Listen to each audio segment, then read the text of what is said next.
Hi, welcome back.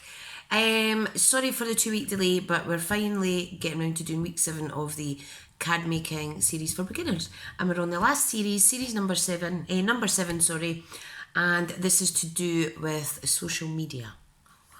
And I'm just going to quickly go through what I'm covering in my actual written blog, but I do suggest that you give that a good read, and all of these hints and tips, etc., is just what I've experienced firsthand myself and what works for me. It doesn't work for everyone. So, right, social media. So the biggest social media has got to be Facebook.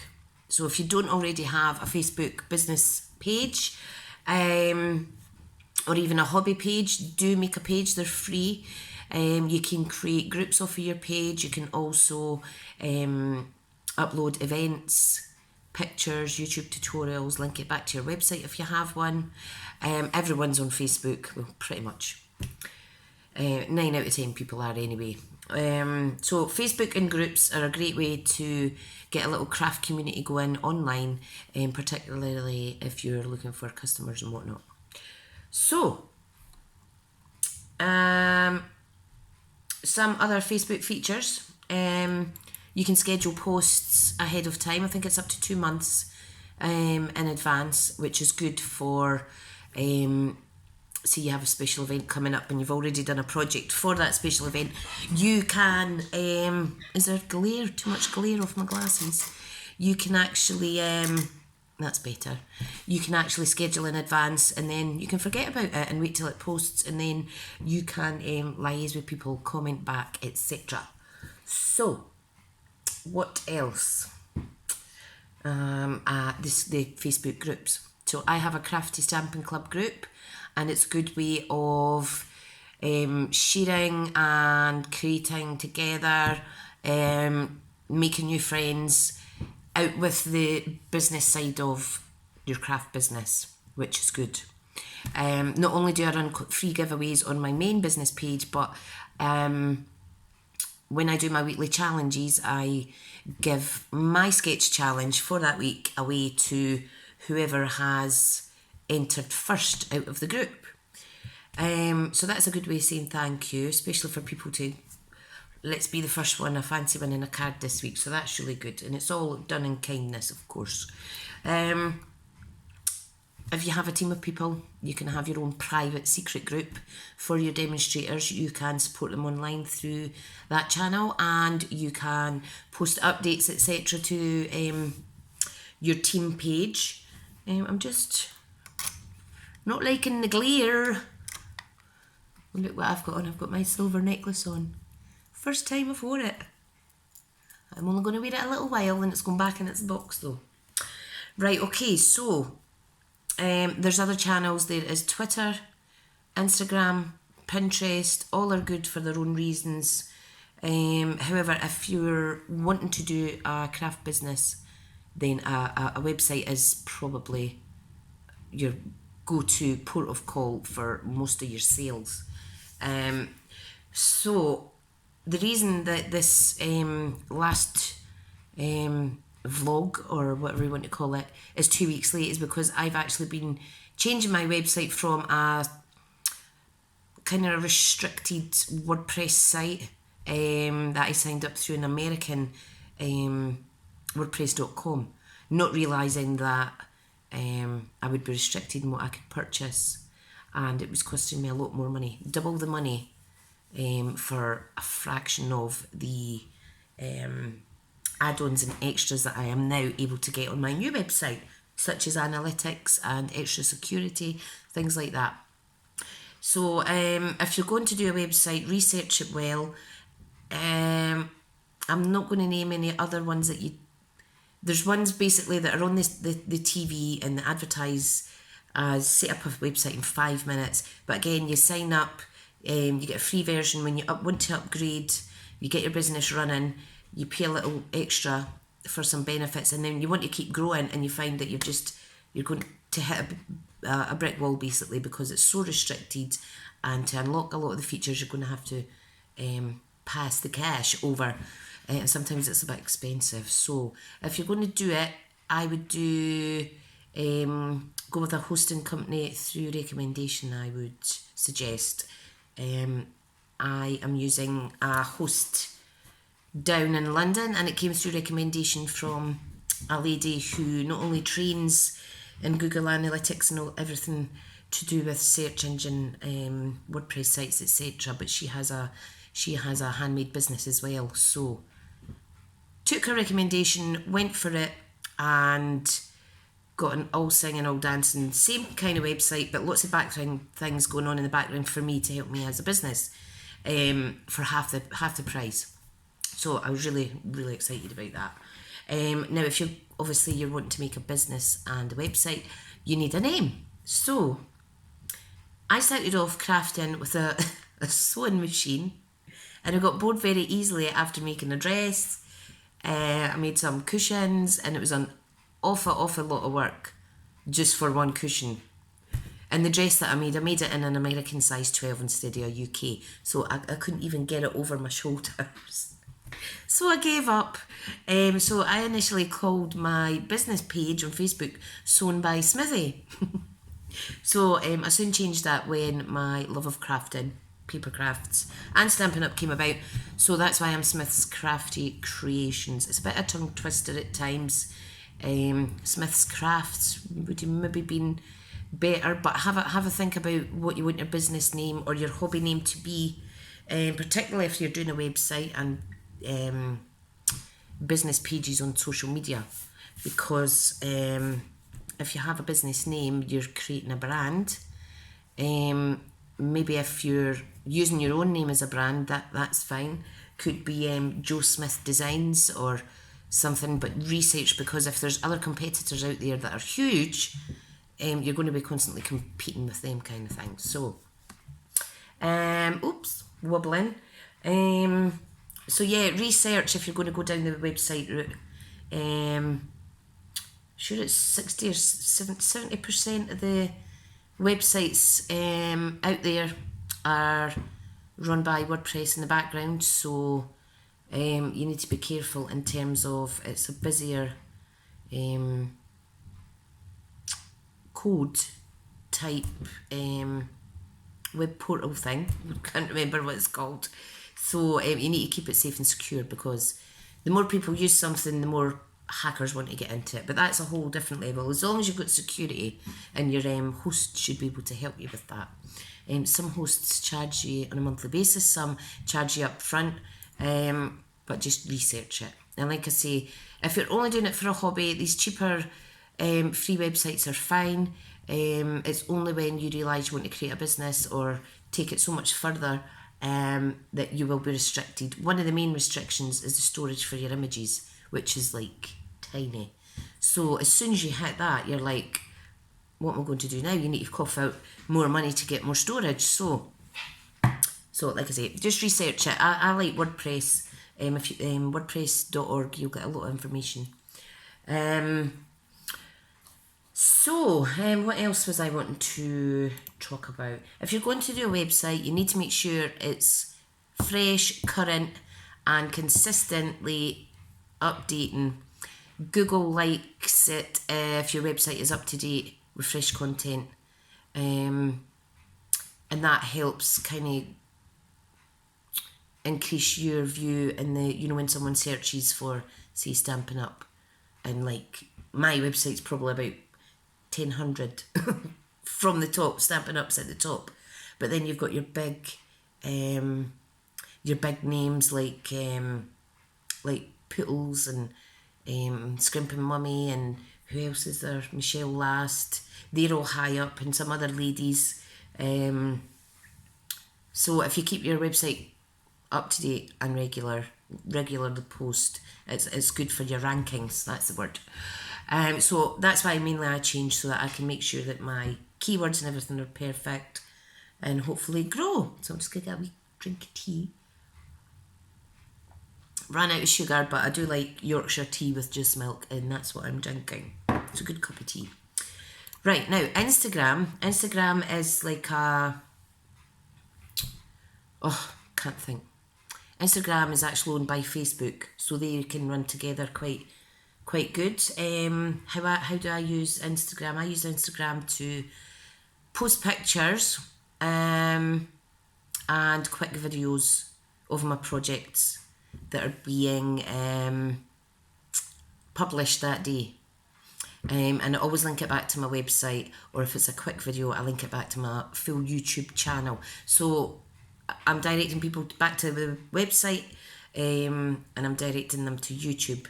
And then when you post, you can link your business Facebook page, and you can also link your Twitter page. I'm not keen on Twitter, but I'll come to that in a minute. So you can link them, and when you post on Instagram, it'll automatically go on your business page on Facebook. So that's quite good. Excuse me. Now, Instagram is more of a visual photograph type platform. People like pictures, that's why they go. Something catches their eye, they'll like it. The more people like it, the more people see it. Kind of like Pinterest and Facebook, your an algorithms, is it? So you want to make sure that your pictures look good. A lot of people use little mini portable light studios. I've stopped doing that because mine's kept folding in and it was just getting so annoying. So I just take simple photos on my desk. I do need to improve the lighting around that, but that's something for later on. And Instagram, you use hashtags because people will search by hashtag.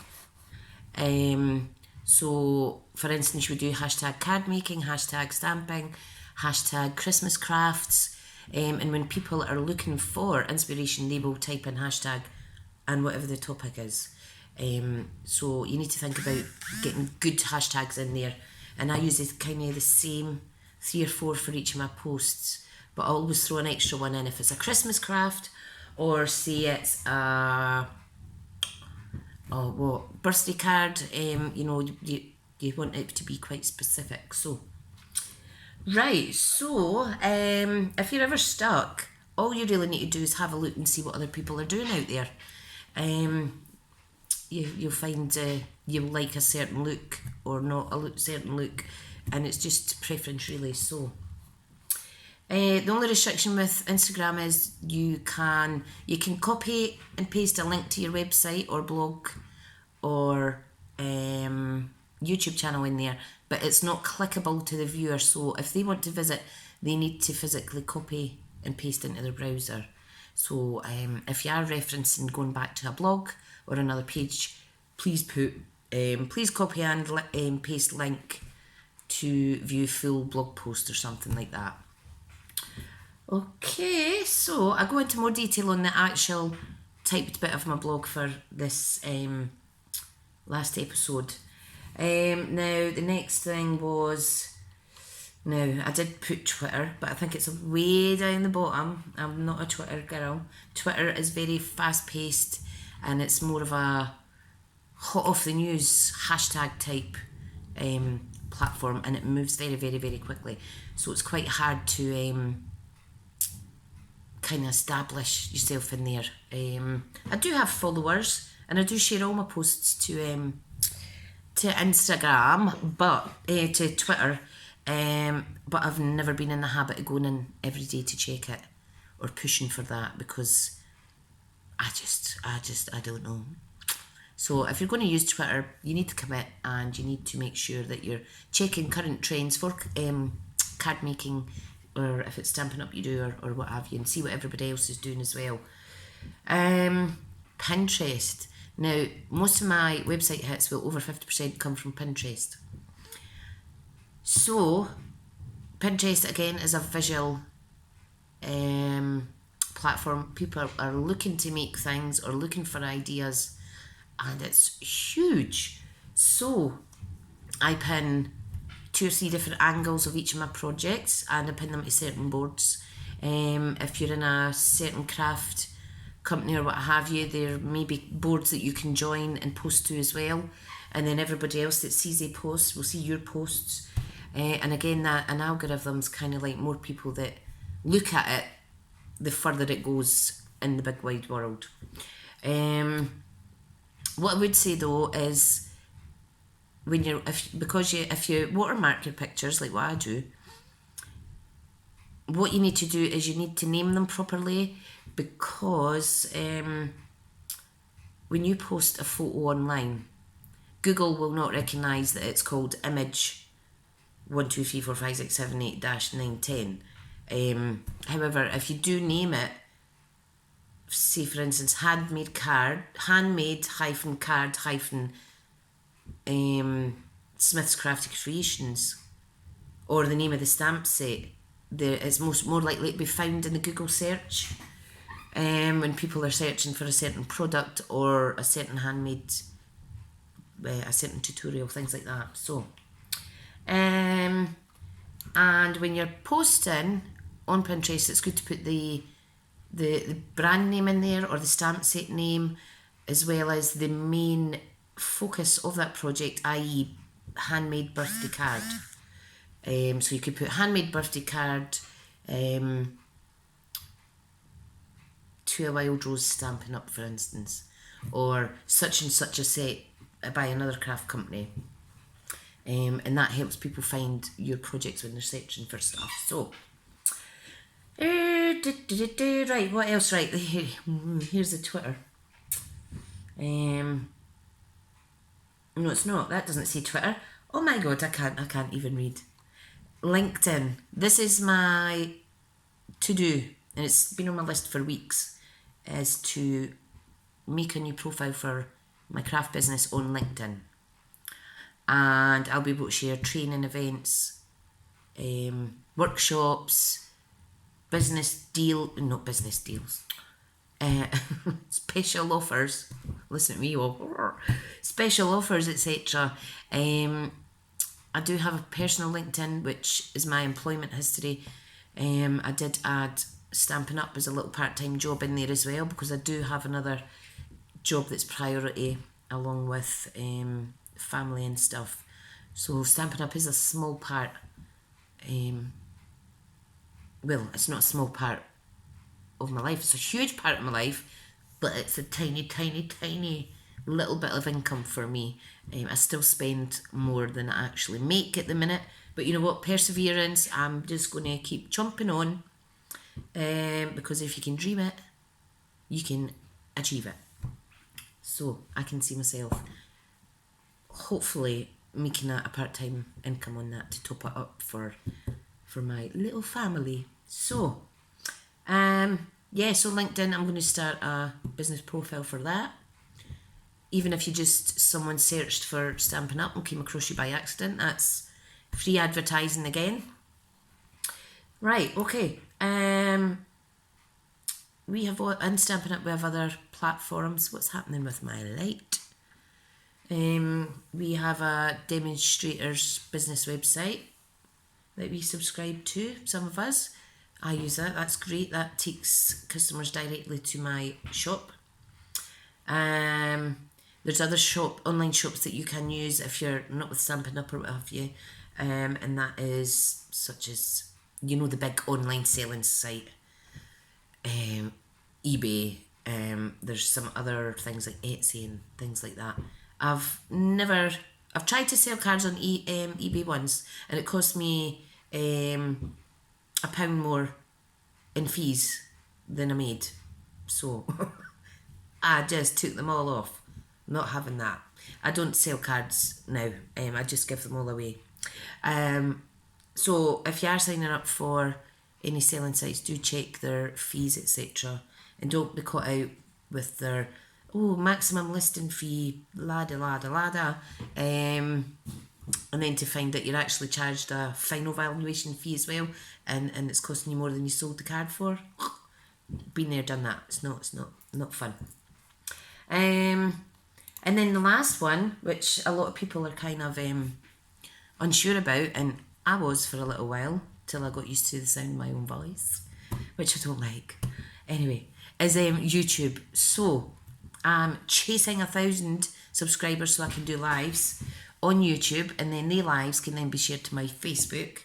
I think that'll work better than me doing Facebook lives, because it takes so long downloading them back from Facebook to then put it up to YouTube. So yeah, so I would love to do live chats as well. So I do my premieres, which is fine, but it's a pre-recorded video.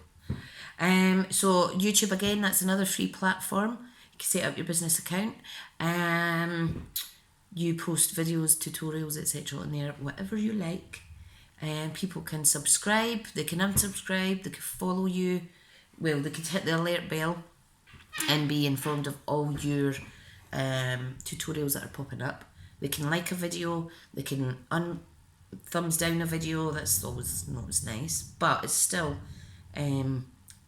contact on your channel for an algorithm. So that's anything's good, bad comments, good comments, thumbs up, thumbs down. It's all good for your channel, and it's just going to push it up there. So you can schedule as well on YouTube.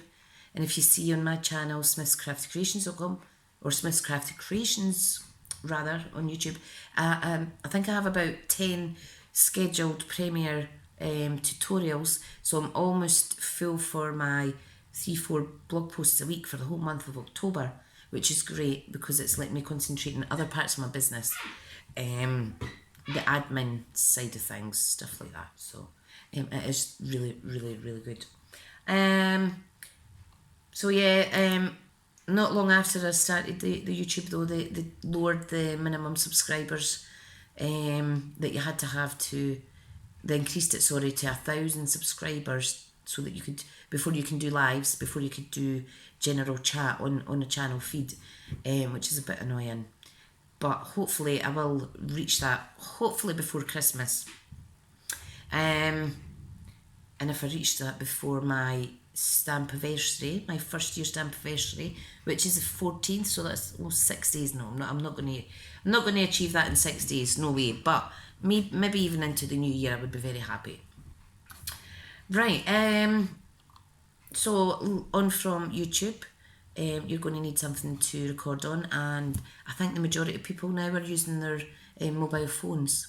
Cameras are far superior than some of the camcorders out there. It's just your individual preference. Use what you feel comfortable with. Okay. When you set up your channel, again, if you've got a business name or a brand name that you're wanting to take forward, you can set your channel up in that name as well.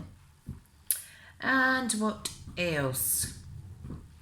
So, all of these social media things, posting on them all takes a lot of time, and I would suggest start with what you know and get used to that, and then just add on bits, like add on Instagram, and then get familiar with that and play with it and get used to posting before you add on Pinterest, or things could get a bit much really. You don't want to burn yourself out just being on your phone concentrating on social media stuff. So I've just signed up for a monthly subscription to a business social media application, HootSuite, and that is, I must be saving I'd say half an hour per day. So 1, 2, 3, but 3.5 hours a week it's saving me. So to me paying for that is justifiable by that extra 3.5 hours. I'm not sat at a computer, I'm sat with my kids. So that's justifiable to me. You can get free options if you've only got, I think it's up to 3 channels. Like you could share to Facebook and Instagram, and that would be free. But what I've got is a Facebook page and a Facebook group, and I've got Pinterest with lots of boards, so it does all those boards at the same time for me, instead of me going through resharing to them all. It does Pinterest, it does lots. There's lots more platforms out there, but that's the ones that I use and that I'm familiar with. So, nearly knocked my phone off. So what have I wrote in summary? Keep everything up to date with fresh content. If you're doing series like my upline Amanda always said, keep it consistent, and I think that's what's helped grow my channel. So if you're going to commit to doing a series, do it every week when you say you're going to do it, or certainly on the day. You can change times if you want. If you're doing premieres, I am sticking to a 6 o'clock premiere so that I can come on and chat to viewers and interact with everybody which is nice.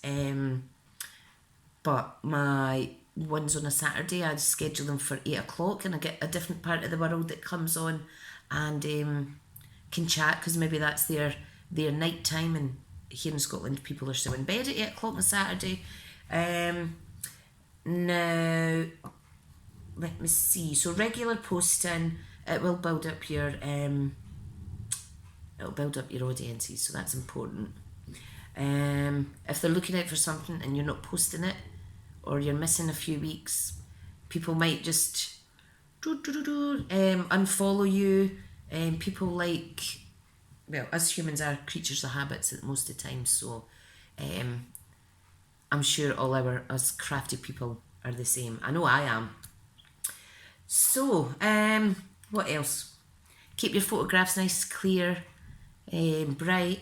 Don't cut off edges of your projects. Make sure your projects are in the main image. And keep resharing things like special offers or a certain product you're trying to sell. Keep sharing, not too much obviously, but you'll kind of gauge what's too much and what's too little as you play around to get used to it. So, what else? So, I hope that's been of use.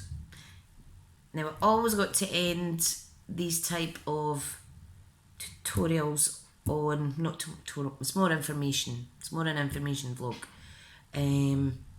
That if you are looking to do what I do, you can, and I would love it if you chose me. Well, I'd love it if you chose to join Stampin'Up as a demonstrator, and I'd love it even more if you joined my team, Team Smithy. We're a growing team, and I'm really enjoying it. I love seeing the ladies crafting and growing, and I love meeting up with them all. Sometimes I have to travel down 4.5 miles down to England to see my own team member, one that stays down south, and my other teammates from my uplines team, and it's just brilliant. I love it.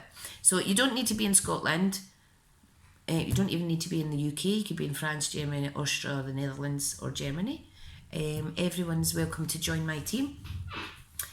So if you would like any more information on joining my team, or anything to do with social media, if I have the experience of the social media question, I'll try and help you. Just send me an email to smithscraftycreations@gmail.com, or pop a little comment below. Or in terms of Stampin'Up, ask me anything, drop me a little email, and I'll be happy to help you out. So I hope you've enjoyed this. I'll just quickly recap that. What did we do? Week 1, everything's going to be in the blog, weeks 1 to 6 plus this one. We done how to make a handmade card, supplies, design, and finding inspiration. Week 2 was basic card making techniques, equipment, and terminology. 3 was how to make your handmade cards look professional easily.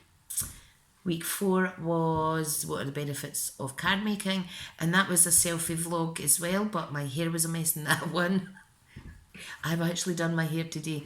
My hair was a mess in that one. I didn't have any makeup on, and I even put pink nail varnish on for use. The makeup I have on just now, that I've had that on since I went to work earlier today, so but it's just nice to see nice shiny hair for a change instead of it stuck up in a bun. Oh dear. Right, so that was week 4. Week 5 was how to make a handmade card. It was all about donating or selling them, about copyright and angel policies, as far as I'm aware, but always double check with the supplies you're using, and don't copy people's pictures, because it could get you in big trouble. Week 6 was how to, some of the basics about starting up your own card making business. Again, that's through my experience. Always double check any laws or tax laws or anything like that before you dive in there.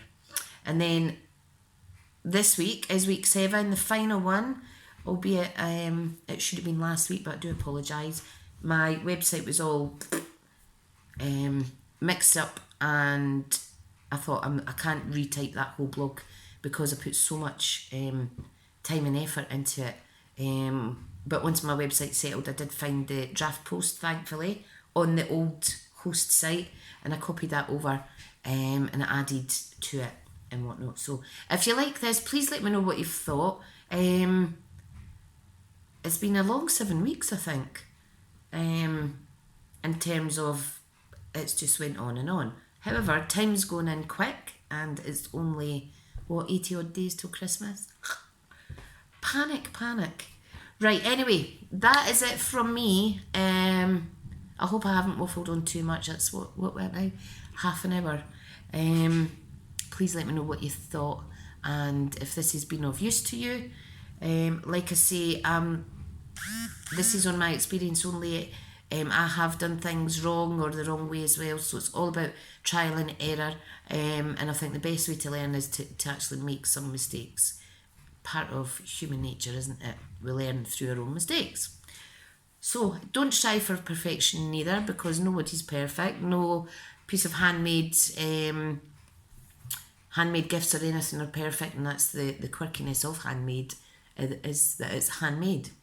And there will be imperfections or things not quite straight, but that's all part and parcel of making stuff handmade. So anyway, stop and muffling, and I am going to go and make some cards because my two boys are chilling out on their Xboxes for a wee change.